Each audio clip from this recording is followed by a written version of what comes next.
నేను చూసిన పెళ్ళిళ్ళలో వీడియోలు లేనప్పటికీ ఫోటోలు ఉండేవండి. ఫోటోలంటే కొంతమందేమో ఫోటోగ్రాఫర్‌ని పిలిచి ఫోటోలు తీయించేవాళ్ళు.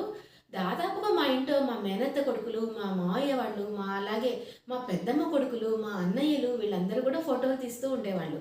అయితే అక్కడ జరిగే తతంగంలో ఎవ్వరికీ ఎలాంటి డిస్టర్బెన్స్ లేకుండా చాలా న్యాచురల్‌గా సహజంగా తీసేవాళ్ళండి. పెళ్లి కూతురు చక్కగా బుట్టలో కూర్చుని సిగ్గులు మొగ్గవుతూ గౌరీ పూజ చేసుకుంటూ భక్తి శ్రద్ధలతో అండి.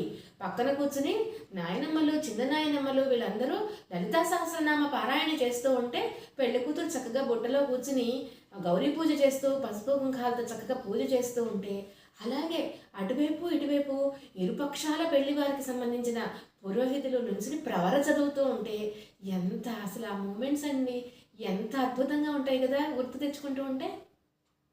వీళ్ళెవరికీ డిస్టర్బ్ అవ్వకుండా, ఎవరు డిస్టర్బ్ కాకుండా దూరం నుంచి ఫోటోలలో ఇవన్నీ కెమెరాలో చిత్రీకరించేసేవాళ్ళు అనమాట.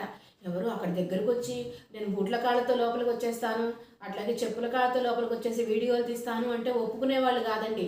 బయట నుంచోవాలి, చెప్పుల కాళ్ళతో లోపలికి రావడం ఏమిటి అని కోపడేవాళ్ళు. నా పెళ్లిలో కూడా ఇలాంటి ఇన్సిడెంట్ జరిగిందండి.